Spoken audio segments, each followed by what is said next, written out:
My sexuality is a game, a complicated one, like Magic or Dungeons & Dragons, but still a game that I find enjoyable and almost enchanting to play. Others are infuriated by my constantly changing rules and playing fields, but it's not their game. It's mine. All mine. My sexuality belongs to me.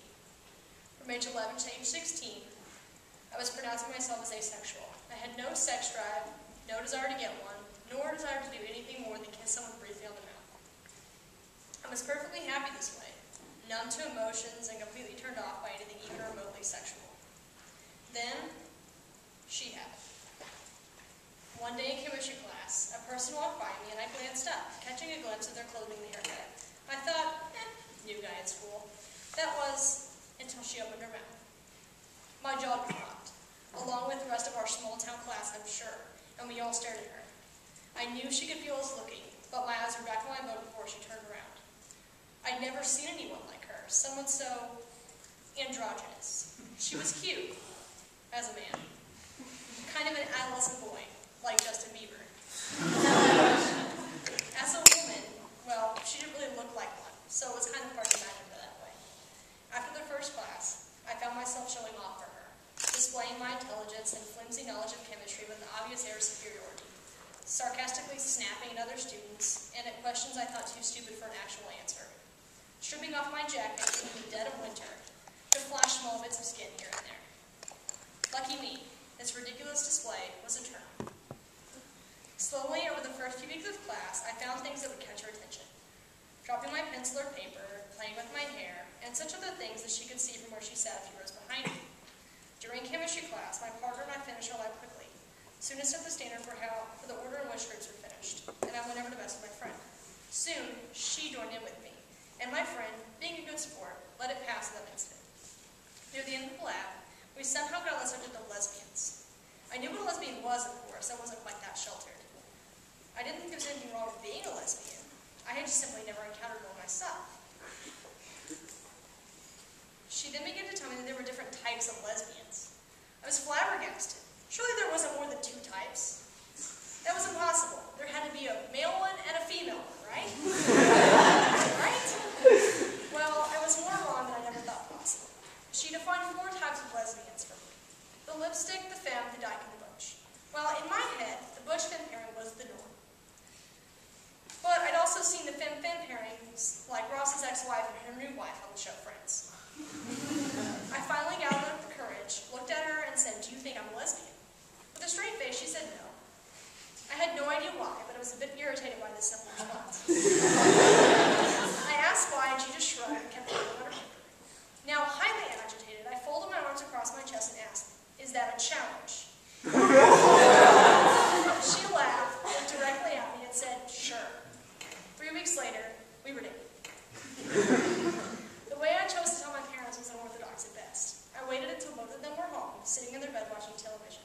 I knew my dad would be in a good mood, since he was already in his underwear and ugly old t-shirt watching Star Trek. My mother was texting, her newfound obsession, and was pretty involved with whoever she was talking to. I walked into their room, stood at the foot of their bed, drumming on their footboard like a true percussionist, and asked if I could tell them something. When they said sure, I started with, "Okay, well, I have a girlfriend, but I'm pretty tired, so I'm going to go to bed. Night." I had just made it to the doorway when my dad called me back and insisted that I explain.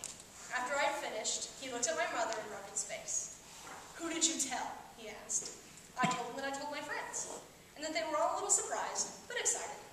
He then instructed me to go back to them the next morning and told them that it had all been a joke, and to tell her that too. I stayed up all night in my room, crying and being angry with my parents and what they were asking me to do. I was happy that I finally found someone that activated the part of me I'd shut off for so many years. My parents were supposed to be happy for me. They were supposed to support me. Why were they asking me to lie about who I was to the people that I cared about? The next morning I decided I wasn't going to do it. It was my life, they were my friends, and she was my girlfriend. My parents couldn't make me lie about who I was any more than they could change it, and Lord knows, my mother tried. I told my new girlfriend that we were going to have to be careful, especially around my parents. We had to tread lightly or my parents would make our lives hell. She agreed and told me that she understood. She was always pretty understanding for the most part. I didn't make it 3 days before I no longer cared if we were secretive or not. My parents could deal with it. When my grades weren't good enough, of course she was the first thing I was grounded from. but I still got to see her at school every day. Soon enough, seeing her at school wasn't enough, and I began to do what every single one of you have done. I lied to my parents. Don't anybody out there be shocked. You all know what I'm talking about. You call up your friend, maybe I'll do you a favor and say, hey, if my parents call, I'm with you. And ask to spend the night so you can go off somewhere else. I got very, very good at this lying thing. Until one day, I went out after being grounded. We went for a walk and ended up near a busy street. My mother's co-workers spotted us and reported it to my mother, not seeing anything wrong with us. Of course, my mother went home to check, and I wasn't there. So she left me a note. You're grounded. Get home now. Call me when you get here. With my newfound confidence and identity, my game gained a new level of sophistication. I was now a bisexual. I had an orientation. I had a sex drive. I was human.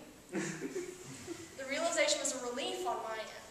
Even growing up in a stifling community, I found the strength and courage with myself. I've been raised to speak my mind, be myself, and lead my own life. Although that kind of backfired on my parents. And that's just what I've done since then. I face adversity head on with a smile on my face and our sarcastic remark up my sleeve. I'm proud to be who I am. I'm proud of the story that I'm writing for myself. I am me, and that's all anybody can ever require from me.